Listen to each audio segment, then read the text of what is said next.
La lengua viva es el nombre que reciben todas las lenguas que cuentan con hablantes nativos y en consecuencia están sujetas al cambio lingüístico, a diferencia de las lenguas clásicas que por más que tengan una comunidad de hablantes, nadie las aprende como lengua materna ni experimentan cambio lingüístico, ya que todos sus hablantes la reproducen en forma estandarizada sin innovar nuevas construcciones.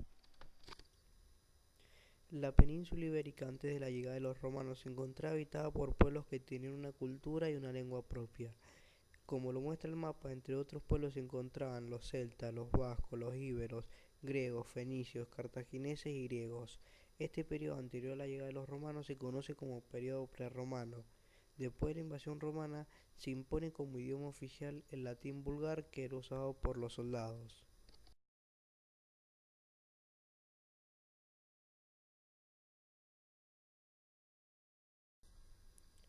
La historia del idioma español comienza con el latín vulgar del Imperio Romano, concretamente con el de la zona central del norte de Hispania. Tras la caída del Imperio Romano en el siglo V, la influencia del latín culto en la gente común fue disminuyendo paulatinamente. El latín hablado de entonces fue el fermento de las variedades romances hispánicas, origen de la lengua española. En el siglo VIII, la invasión musulmana de la península ibérica hace que se formen dos zonas bien diferenciadas.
En el norte de España los cristianos hacen frente a los árabes en pequeños grupos. Su lengua va evolucionando con el paso de los siglos para dejar de ser el latín y formar una lengua nueva, el castellano. Durante la Reconquista los cristianos van ganando terreno a los árabes y con ellos la lengua castellana se va extendiendo hacia el sur de la península. Al finalizar el siglo XIV el castellano es la lengua más usada en España.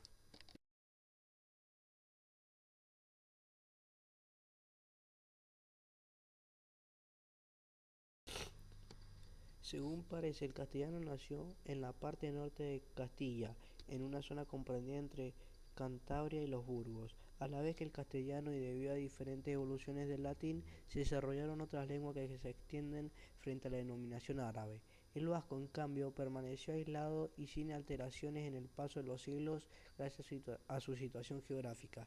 De esta manera se va formando el actual mapa lingüístico de la península ibérica, formado por cuatro lenguas románticas: castellano, catalán, gallego y portugués, además de una lengua no romántica, el vascuence.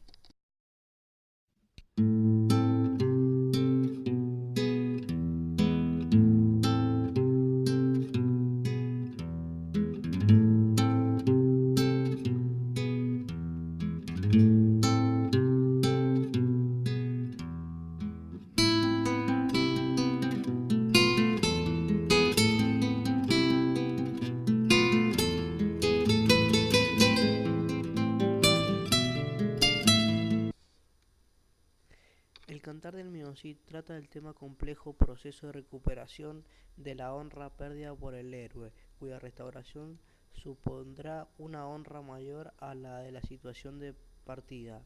El poema se inicia con el destierro de Cid, primer motivo de deshonra, tras haber sido acusado de un robo. Tras la conquista de Valencia, gracias al solo valor de su brazo, su astucia y prudencia consigue el perdón real y con ello una nueva heredad, el señorío sobre Valencia, que se une a su antiguo solar y restituido, para ratificar su nuevo estatus de señor vasallos Se conciertan bodas con linajes del mayor prestigio, cuales son los infantes del Carrión. Este hecho supone, según el derecho medieval, el repudio de facto de estas por parte de los Carrión. Para ello el Cid decide alegar la nulidad de estos matrimonios en un juicio presidido por el rey, donde además los infantes de Carrión quedan infamados públicamente y apartados de los privilegios que antes ostentaban como miembros del séquito real. Por el contrario, las hijas del Cid concierten matrimonios con el rey de España, llegando al máximo ascenso social posible.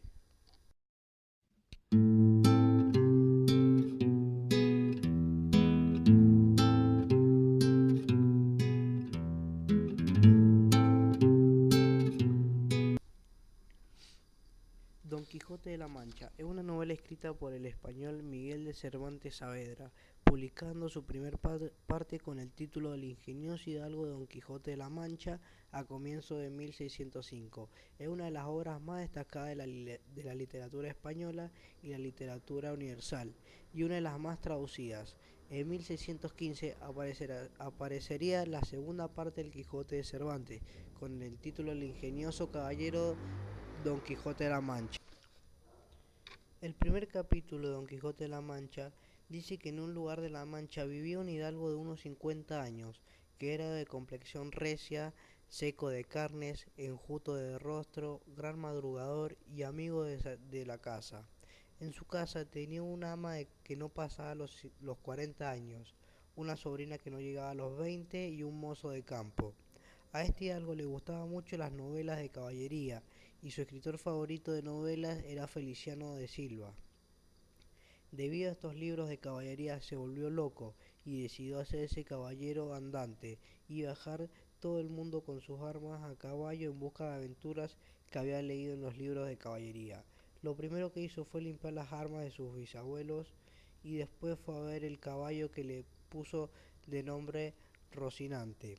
Después de pensar unos 8 días, decidió que él se llamaría Don Quijote y también se buscó una moza laboradora, como su amor predilecto, que vivía cerca de su casa. Ella se llamaría Dulcinea del Toboso.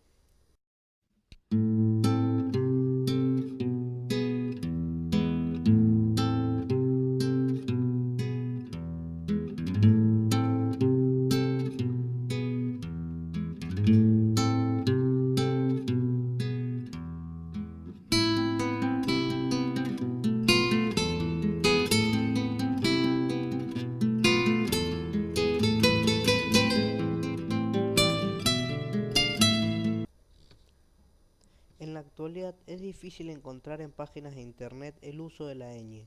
Muchos lingüistas sostienen que en poco tiempo desaparecerá. Desde el punto de vista personal, opino que se trataría de una reducción que complicaría nuestra comunicación. Muchas personas están acostumbradas a decir Núñez, no Núñez. Por otro lado, no es lo mismo decir nono que ñoño, puesto que su significado varía. Eso significa que como usuarios de la web deberíamos hacer saber a los programadores nuestra postura al respecto y exigir su inclusión en la misma.